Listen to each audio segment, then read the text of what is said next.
मेरे स्क्रिप्ट को दिलीप कुमार साहब जो हैं वो सुनने के लिए बैठे हुए थे। साक्षात जो है दिलीप कुमार जो था वो सामने बैठा हुआ है। जब उन्होंने मुझसे मेरा नाम पूछा तो उसमें 3 फंबल आए थे। दिलीप साहब समझ गए, कहने के साला नर्वस हो गया। आदाब, नमस्कार, मैं हूं आपके साथ रिजवान खान। दोस्तों, हमेशा की तरह आज भी एक नई शख्सियत से आपको रूबरू कराएंगे। जैसा कि आप सब जानते हैं कि पर्दे पर जो आपको दिखाई देते हैं, चाहे वो टीवी एक्टर हों या फिल्मी दुनिया के कलाकार हों, उनकी ज़िंदगी आप तक हम पहुंचाते हैं, लेकिन बहुत कम ऐसा होता है जब पर्दे के पीछे के लोग हमारे बीच होते हैं और उनकी कहानी, वो किस तरह से काम करते हैं, वो हम आप तक पहुंचाएंगे। तो इसी कड़ी में आज हमारे साथ एक बहुत मशहूर writer, actor, director, producer Zahid M Shah साहब मौजूद हैं, जो फिल्मी दुनिया में या यूँ कहें टीवी की दुनिया में ZM शाह या शाह साहब के नाम से जाने जाते हैं। बहुत बहुत इस्तकबाल है। नमस्कार सर आपका। तो शाह साहब हमारे बीच हैं और वैसे आपने इनको देखा होगा क्योंकि हाल फिलहाल में इन्होंने, वैसे तो ये सालों से पर्दे के पीछे काम करते आए हैं, बहुत सारे कहानियां लिखी हैं, बहुत सारे सीरियल्स लिखे हैं, अब वेब सीरीज़ लिख रहे हैं, एक्टिंग भी कर रहे हैं। अब इनको मज़ा आने लगा एक्टिंग में क्योंकि एक्टर भी हैं। मैं यूँ कहूँ क्योंकि हाल फिलहाल में जो जौनपुर का आपका कैरेक्टर तैयब कुरैशी का जी, वो बहुत हिट हुआ है, तो उससे आपको एक बहुत अच्छी खासी पहचान मिली है। जी जी। हम तुम्हारे लिए कुछ लाए हैं, जो कुछ करना है करो, हम तुम्हारे साथ हैं, समझे? सबसे पहले तो जाहिद साहब यही जानना चाहूँगा कि आपकी, चाहे वो राइटिंग की दुनिया हो या डायरेक्शन की दुनिया हो, कैसे शुरुआत हुई इस फील्ड में आपकी? कैसे आपको ये कहते हैं ना, फिल्मी दुनिया का कीड़ा कैसे काटा? हाँ, बहुत अच्छा सवाल आपने किया। चार्ली चैपलिन साहब ने एक बात कही थी कि एक्टर जो है वो पैदा होता है या कलाकार पैदा होता है, बनाया नहीं जा सकता। तो अब ये पैदाइश की बात जहाँ तक है कि 5-6 साल का था तो मेरे वालिदैन बताते हैं कि तमाशा किया करता था। मैं डुगडुगी बजाना सीख गया था 4-5 साल की उम्र में। मिट्टी की डुगडुगी आया करती थी, उस पर कागज़ लगा हुआ होता था, वो मिट्टी की बनी हुई होती थी, तो डुगडुगी बजाया करता था, तमाशा दिखाया करता था। तो लोग कहते थे कि बचपना है तो ये सब चल रहा है, लेकिन वो मालूम नहीं था लोगों को कि ये जो कला का बीज है वो जो है पनप गया है। वो अंकुर से जो है पौधा और पौधे से पेड़ कैसे बन गया, ये 20-22 साल की उम्र रही होगी। दिल्ली की बात है, दिल्ली की चूँकि मेरी पैदाइश है और मेरी तालीम तरबियत भी वहीं की है, तो रंगमंच की तरफ रुझान हुआ। तो एक बहुत बड़ी शख्सियत जो हिंदुस्तान की, या मैं कहूँगा कि भारतीय रंगमंच की, श्री रंजीत कपूर साहब, जिनका जो है बहुत बड़ा नाम है, उनका नाम हम लेते हुए बड़ा फ़ख्र महसूस करते हैं, वो मेरे पहले उस्ताद बने। तो मोलियर का एक प्ले था, उस मोलियर के प्ले में उन्होंने मुझे देखा, मैंने कहा, उन्होंने मुझसे पूछा कि क्या करोगे मेरे साथ? तो मैंने कहा आपके साथ स्क्रिप्टिंग करूँगा। बोले स्क्रिप्टिंग वाले गुण नहीं है तेरे अंदर, एक्टर वाले हैं, मेरे साथ एक्टिंग कर। तो उन्होंने मुझे एक रोल दिया, कौवा चला हंस की चाल में, टेलर मास्टर का। और मेरी उम्र उस वक्त रही होगी कोई 23-24 साल, और रोल था कोई 70 साल के बूढ़े का। तो मैंने कहा ये कैसे करूँगा मैं 70 साल के बूढ़े का? तो कहने लगे थिएटर इसी का तो नाम है कि यहाँ पर आपको 70 साल के आदमी को बच्चे का रोल करना पड़ता है। तो खैर बहरहाल वो उनकी सरपरस्ती के अंदर और उनकी गाइडेंस के अंदर मैंने वो रोल तैयार किया। वो इत्तेफाक था कि या अल्लाह ने हाथ पकड़ रखा था, मैं कुछ नहीं कह सकता, या फिर कला के क्षेत्र में आगे बढ़ना था, यही ऊपर वाले ने मेरे नसीब में लिखा हुआ था। तो उसके साथ ही मैंने वो रोल प्ले किया और उसके प्रोड्यूसर थे सिद्धार्थ बसु, जो आजकल KBC के प्रोड्यूसर हैं। सिद्धार्थ बसु साहब ने, उनको बड़ा पसंद आया, बोले यार ये बिल्कुल एक नए किस्म का एक करैक्टर ही कर रहा है।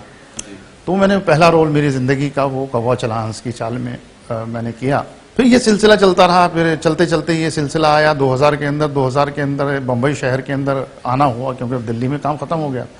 एज ए राइटर में काम करता रहा, डायरेक्टर काम करता रहा, और ये वहाँ काम जैसे जैसे वक्त गुजरा वैसे वैसे दिल्ली के अंदर काम, ये समझ लीजिए, ठप हो गया। तो फिर मैंने कहा यार क्या करें, तो फिर बम्बई चले आए। बम्बई के अंदर 9-10 महीने धक्के खाए, किसी ने पूछा नहीं। तो वहाँ तो हम सुल्तान हुआ करते थे कि साहब वहाँ तो, अब लेकिन यहाँ आकर के तो रंग राजा छोड़िए, अब रंग भी नहीं रहे हम। अबे भाई किससे मिले? तो खैर अब लिखने का शौक़ था, तो फिर एक मैंने स्क्रिप्ट लिखता रहा। मैंने कहा टाइम तो ज़ाया नहीं करेंगे, तो एक स्क्रिप्ट लिखी गई, उसका नाम था ला हौल वला कुव्वत। वो ला हौल वला कुव्वत जो है वो कॉमेडी स्क्रिप्ट थी। तो हमारे एक दोस्त थे, उन्होंने मुझसे कहा, कहने लगे यार एक काम करो, 9-10 महीने आपको धक्के खाते हुए हो गए हैं, तो दिलीप कुमार साहब को एक स्क्रिप्ट चाहिए। तो मुझे पहले तो बहुत गुस्सा आया, मैंने कहा यहाँ दिलीप सिंह साइन करने को तैयार नहीं है, दिलीप कुमार की बात कर रहा है यार।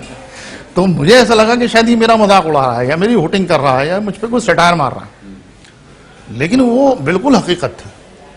तो उन्होंने फ़ोन लगाया, उस टाइम MTNL हुआ करते थे, सिक्का डाला, तो उन्होंने कहा कि साहब एक स्क्रिप्ट है, तो उस स्क्रिप्ट के ऊपर जो है वो दिलीप साहब को काम करना है। तो वहाँ से दिलीप साहब के बंगले से बड़ा पॉजिटिव रिस्पॉन्स आया, उन्होंने कहा राइटर को भेज दीजिए।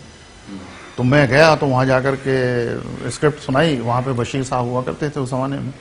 तो बशीर साहब को बड़ा मज़ा आया स्क्रिप्ट सुनने के बाद, तो बोले स्क्रिप्ट छोड़ जाइए, तो मैं सारा जी को सुना देता हूँ। अब स्क्रिप्ट के अंदर आप समझ रहे हैं कि वो दौर ऐसा नहीं था कि हम किसी तरह से अड़ते या अटकते।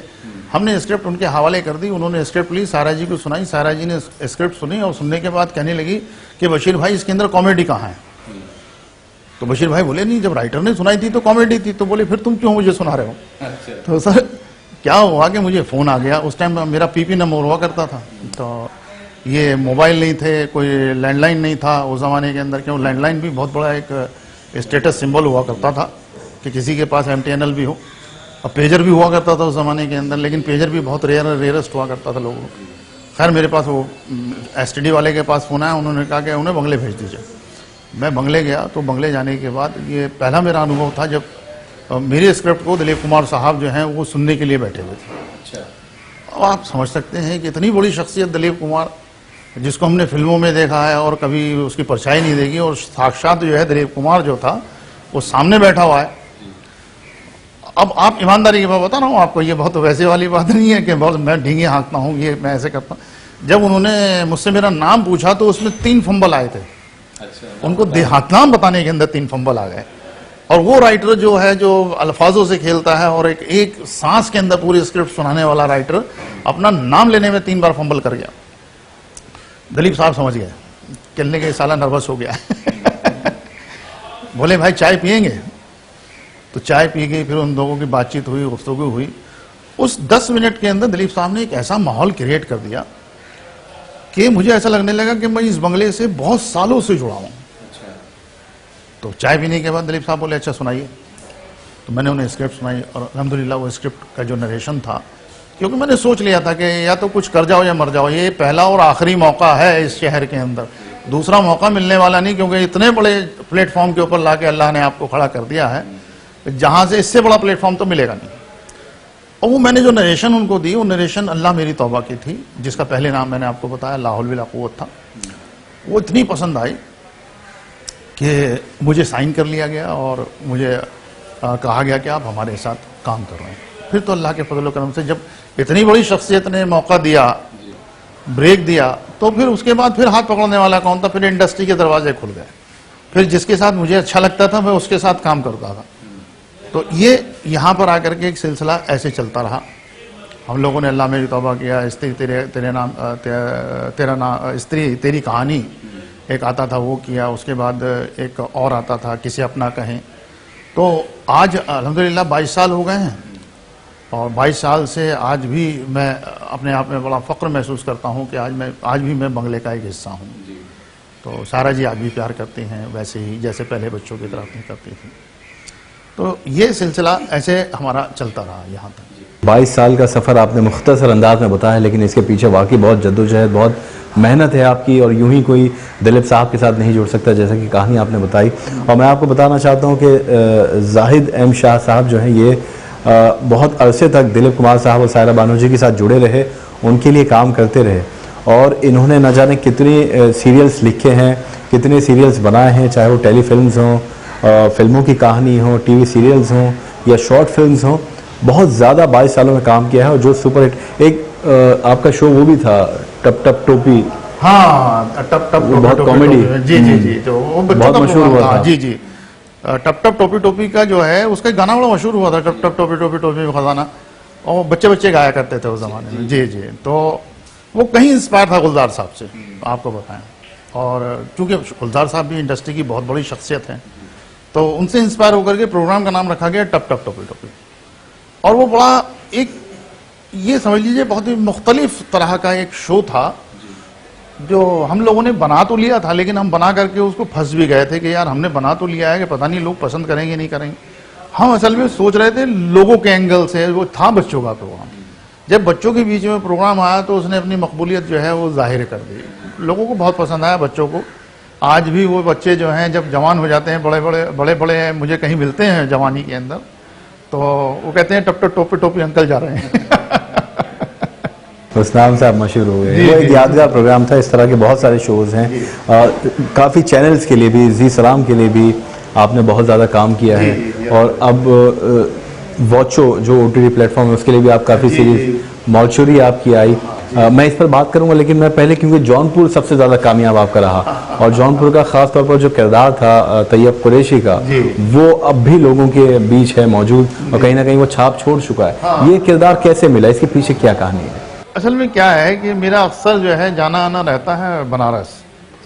बनारस आना जाना क्या है कि जैसे लोग कहते हैं कि यार कहीं चलो आउटिंग पे चलते हैं, तो मुझे पता नहीं क्यों बचपन से बनारस बहुत पसंद था। तो बनारस का जब सिलसिला होता है तो मैं बनारस जाया करता था, आया करता था। एक बहुत अच्छा बड़ा सर्कल है आप जैसे दोस्तों का वहाँ पर, तो वहाँ खाने की, पीने की, रहने की, घूमने की और इन तमाम चीज़ों की कोई परेशानी मुझे होती नहीं है। तो मैं 4 दिन के लिए, 5 दिन के लिए यहाँ से फ्लाइट पकड़ता हूँ, बनारस पहुँच जाता हूँ, 1 हफ्ता रुकता हूँ वापस। वहाँ पर जो है मैंने बहुत लोगों से बहुत बार सुना कि कोई अगर ज़रा सी बात हो गई तो वो कहता था कि अपने आप को क्या मुन्ना बजरंगी समझता है। अब शुरू में तो मैंने ध्यान नहीं दिया। अब चूंकि अंदर लेखक तो बैठा हुआ, एक राइटर तो बैठा हुआ, सोचता है। वो जब 4-5 लोगों से मैंने सुन लिया कि एक बार मैं होटल में बैठा हुआ था, तो होटल में बैठे बैठे आपस में 2 दोस्तों में, वहीं के लोकल दोस्तों में, मेरी भी कॉमन दोस्त है, उनमें आपस में हो गई किसी लेन देन को लेकर के। तो जब उसने कहा कि कहा कि आपने आपको तो मुझे मुन्ना बजरंगी समझोगे, तो वहां से मैंने इन दोनों को पकड़ा। मैंने कहा तुम लड़ना बाद में, पहले ये बताओ मुन्ना बजरंगी कौन है। तो पता लगा कि साहब उनका जो एक भांजा है, सगा भांजा, तो उसका नाम है विक्रम। इत्तेफाक कहेंगे इसे, मैं ये नहीं कहूंगा कि बुलाया गया, एक बहुत बड़ा इत्तेफाक था कि वो भी चला आया। वो ही बैठ गया, उन्होंने इंट्रोडक्शन कराया, इसका नाम विक्रम है, ऐसे ऐसे। तो मुन्ना बजरंगी को लेके बात चल रही तो उसने बताया इनके मामा है। उन्होंने पूरी जब कहानी मुझे सुनाई, तो कहानी सुनने के बाद हमारे बड़े भाई समान थे अनिल आनंद जी, वॉचो के उस टाइम कंटेंट हेड हुआ करते थे। तो मैं दिल्ली आया। दिल्ली आने के बाद मैंने उन्हें फ़ोन किया कि मैंने कहा बड़े भैया मिलना है। बोले क्यों मिलना है? मैंने कहा कुछ काम है, सुन लीजिए आप, मिल लेते हैं। तो मैंने उन्हें कहानी सुनाई। तो कहानी सुनाई तो वो कहने लगे यार बहुत इंटरेस्टिंग कहानी है, तो एक काम कर हमारे प्लेटफॉर्म के लिए बना। तो मैंने कहा भाई साहब जमा नहीं करूंगा। मैंने कहा जमा करूंगा, आपके क्रिएटिव उंगली करेंगे, ये उंगली करेंगे, वो उंगली करेंगे। आपको पता ही है चैनलों के अंदर बहुत उंगलबाजी बहुत होती है, दखलंदाजी। उंगल का मतलब होता है दखलंदाजी, दखलंदाजी बहुत होती है। तो कहने लगे तेरे पास पैसे हैं तो बना दे। तो हमने वो बनाना शुरू किया। सतीश शुक्ला को मैंने कहा, सतीश शुक्ला जी इसके डायरेक्टर थे। तो सतीश शुक्ला जी ने अपनी टीम को लगाया, सिद्धार्थ सिन्हा एक राइटर थे, उनको बुलाया। उन सबसे मिल मिला करके ये पूरी की पूरी इसकी एक योजना बनाई। सारे लोगों को जो है हमने कास्ट कर दिया। अब क्योंकि रंजीत कपूर साहब मेरे उस्ताद रहे हैं, थिएटर मेरा बैकग्राउंड रहा है, तो हमें तैयब कुरैशी नहीं मिल रहा था कि जो आजम खान की तरह बोल सके। जैसे मैं उसको प्रोनाउंस करता था, उसको नरेट करता था कैरेक्टर को, तो कहीं लगता था कि यार ये एक्टर नहीं कर पा रहा। तो सतीश शुक्ला जी बोले शाह साहब एक काम करें, छोटे मुंह बड़ी बात वाली बात है, मैं चाहता हूं कि ये कैरेक्टर अगर आप करेंगे। अरे मैंने कहा मैं एक्टर नहीं रहा भाई अब। कहने लगे नहीं सर ये मेरी जिम्मेदारी है, तो आप मुझ पर विश्वास करते हैं तो हाँ करिए। मैंने कहा चलो तुम्हारे हवाले कर दिया। तो सतीश शुक्ला जी ने उठा करके ये कैरेक्टर मुझे दिया और उनका कॉन्फिडेंस था, बहुत कॉन्फिडेंस था उन्हें। और ख्याल रहे अभी तुम्हारे इनकाउंटर का खतरा टला नहीं है। अच्छा ही तो है, बहुत हो गया जौनपुर पर राज। जब रणनीति फेल हो जाए तो राजनीति बनानी पड़ती है। अल्लाह ने जो है उसकी नजर सीधी थी, वो ऐसा मकबूल हुआ वो कैरेक्टर। जितने भी वेब सीरीज के अंदर अदर कैरेक्टर थे जो मेरा मेन लीड कर रहा था, वो उसने खुद मुझे कहा, खेलने के सर वेब सीरीज तो आपके नाम से चल रही है। तो उसका नाम था तैयब कुरैशी। और उसमें एक डायलॉग बड़ा मशहूर हुआ जो तकरीबन 142 के ने 1,42,000 लोगों ने शायद 2 दिन में देख लिया था। वो था कौवा कौवे का मांस नहीं खाता। पुराने वक्तों में एक मिसाल थी कि कौवा कौवे का मांस नहीं खाता, मगर इस कमबख्त गिरधर का कोई दीनो ईमान ही नहीं है।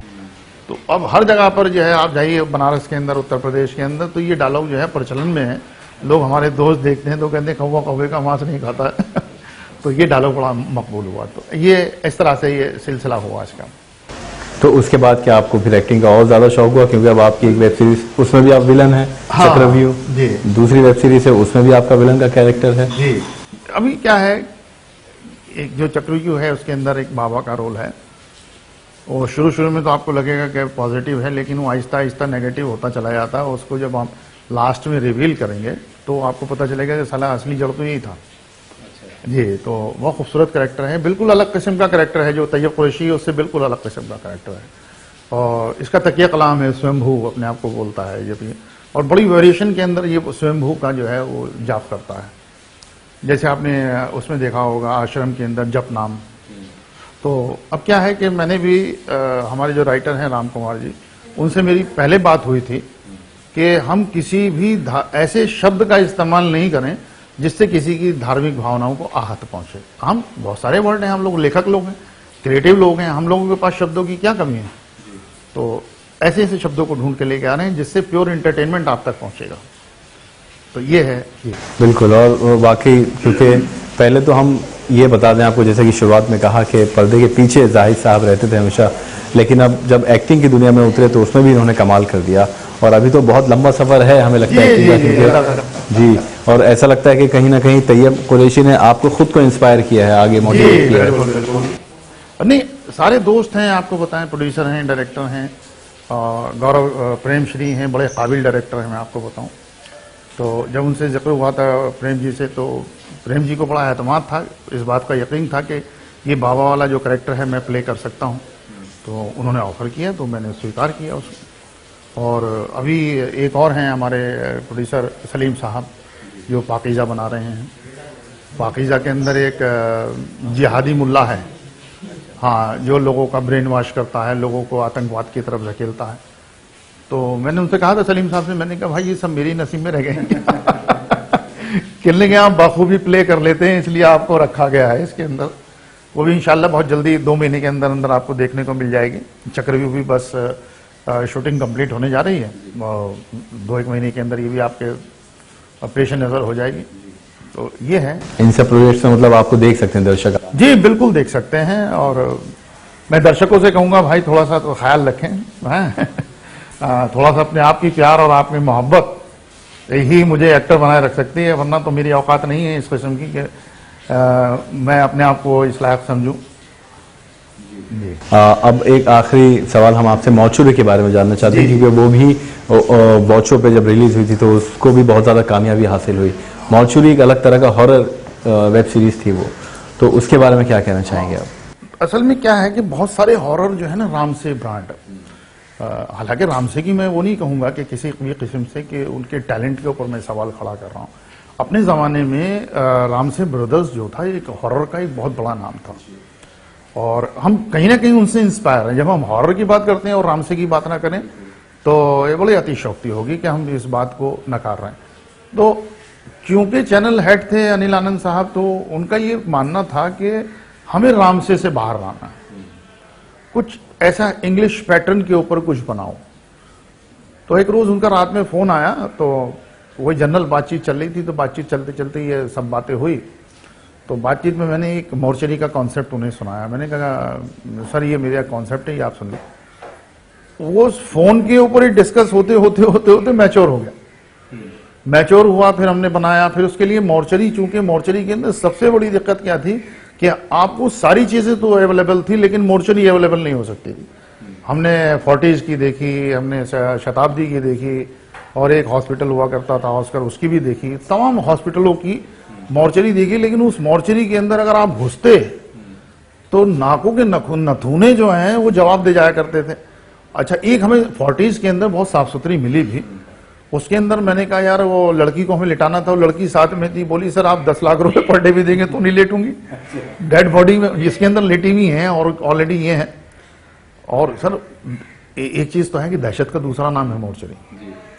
उसका जो सन्नाटा है, उसकी जो ठंडक है, और उसके अंदर जो लाइटिंग होती है, जिस किस्म की लाइटिंग वहां पर होती है, अंधियारा। चलिए, तो अब एक चैलेंज आ गया कि साहब मोर्चरी होनी चाहिए, मोर्चरी बिल्कुल ऐसी होनी चाहिए जैसे फोर्टिस की, उसका सेट लग सकता। तो हमने श्रीवंश में उसका सेट लगाया। तो लोगों ने कहा कि सर इसमें लॉस हो जाएगा। अरे मैंने कहा भाई देखो, लॉस हो या प्रॉफिट हो, देख जो चीज़ रिक्वायर्ड है फिल्म मेकिंग के अंदर क्या है कि मैंने दिलीप साहब से सुना था और समझा था और सीखा था कि वो कहते थे सिनेमा, थोड़ा हिज्जे कर दिया करते थे वो। हाँ, तो ये आप देखते हैं मेरी जो भी आप पोस्ट देखेंगे उसमें लिखा हुआ होता है जय सिनेमा। तो ये माँ का जहां शब्द आ जाए तो फिर कंप्रोमाइज नहीं होता। वो मोर्चरी इस तरह से हिट हुई और बड़ा उसके अंदर आप देखेंगे वॉचों के ऊपर है। और जब हमने रिलीज की थी तो मेरे ख्याल से शायद 20 दिन के अंदर 86 लाख लोगों ने उसे देखा था। तो अब पता नहीं अब कितने लोगों ने देख लिया होगा। ये मैं सन 2020 की बात कर रहा हूँ। और अपना ये जो है जौनपुर, ये मुझे कोई बता रहा था कि 20 मिलियन क्रॉस कर चुका है, 20 मिलियन क्रॉस कर चुका है। तो ये उसकी नज़र सीधी है, मैं तो ये कहूँगा। और एक चीज़ और मैं जानना, क्योंकि मैं आपको भी बताना चाहता हूँ कि हॉरर में जैसे आपने बताया कि राम से ब्रदर्स एक बहुत बड़ा नाम था, लेकिन उस ट्रेंड को बदला है कहीं ना कहीं, क्योंकि मॉर्चुरी और फिर जिन्नात आपका एक था, मुझे याद आ रहा है, वो भी बहुत पॉपुलर हुआ था। वो भी इसी के लिए बनाया था जी। वो कॉन्सेप्ट ऐसा था कि कहीं आज तक रिलीज ही नहीं हुआ था, उस पर किसी ने काम नहीं काम आज तक नहीं किया जिन्नात के ऊपर। असल में जिन्नात के साथ में मैं आपको बताऊं कि काम तो हमने भी बीच में बंद करना पड़ा था। लोग समझेंगे कि शायद हो सकता है कि हम लोगों का वहम रहा हो या कहीं हम पब्लिसिटी पाने के लिए झूठ का सहारा ले रहे हैं। नहीं, ऐसा नहीं था। शूटिंग के अंदर इतनी प्रॉब्लम आई, उसके बाद टेलीकास्ट तक जा करके रुक जाना, फिर ऐसे अब कौन सी अलौकिक शक्तियां थी या कौन सी शैतानी शक्तियां थी या कौन सी गैबी शक्तियां थी जो हमें रोक रही थी इस काम को करने के लिए। तो हमने 4 एपिसोड बनाए थे। 4 एपिसोड के बाद हमने उस प्रोजेक्ट को बंद करा था जिन्नात के। और बंद करने के बाद बहुत साल तक वो डब्बों में पड़ा रहा। फिर आगे बनाने की हिम्मत हमारी हुई नहीं, आपको बताएं। लेकिन अभी चूंकि फिर एक कोई जगह बता रहे थे कि वहां जाकर के हाजिरी देनी होती है, वहां से इजाजत लेनी होती है जिन्नातों को कोई जगह, तो वो सब हमारे लोगों ने किया। तो अभी YouTube के ऊपर जो है वो सारे एपिसोड्स आपको मिल जाएंगे। और उसके अंदर जो कमाल का है, वो जो सूफी बना हुआ है, वो सूफी मैं ही बना हुआ हूँ। एक में तांत्रिक बना हुआ हूँ, एक में सूफी बना हुआ हूँ। तो ये इस तरह के कैरेक्टर हैं। तो सुना है कि जिन्नात 3 भी आप लॉन्च करने वाले हैं जल्दी? अब चूंकि इजाजत मिल गई है, अब वहां से जहां से वो कहा, या तो ये कह सकते हैं कि इजाजत मिल गई है या हमारे जहन से वहम निकल गया है, ये दोनों ही बातें कह सकते हैं जी। चलिए, बहुत बहुत शुक्रिया, बहुत अच्छा लगा आपसे बात करके। और हमारे दर्शकों को भी उम्मीद करते हैं कि जो पर्दे के पीछे के लोग होते हैं उनके बारे में वो कम ही जानते हैं, लेकिन आज जाहिद एम शाह साहब से आपकी मुलाकात हुई, आप रूबरू हुए, तो जाहिर बात है कि आपको ये पता चला होगा कि एक जो डायरेक्टर होता है या राइटर होता है उसके लिए ज़रूरी है कि वो एक अच्छा एक्टर भी हो। और ये साबित किया है जाहिद साहब ने अपने जितने भी कैरेक्टर्स उन्होंने प्ले किए हैं या करते आए हैं। हमारी ये दुआ है कि आप आगे भी ऐसे ही अपने किरदारों की छाप छोड़ते रहें और लोग आपको हमेशा याद करें और आप कामयाबी हासिल करते रहें। बहुत बहुत शुक्रिया, बहुत बहुत शुक्रिया, बहुत बहुत शुक्रिया। तो अब अगले एपिसोड में किसी और शख्सियत से आपको रूबरू कराएंगे। फिलहाल हमें दीजिए इजाज़त और आप रखें अपना ख्याल। आदाब, नमस्कार।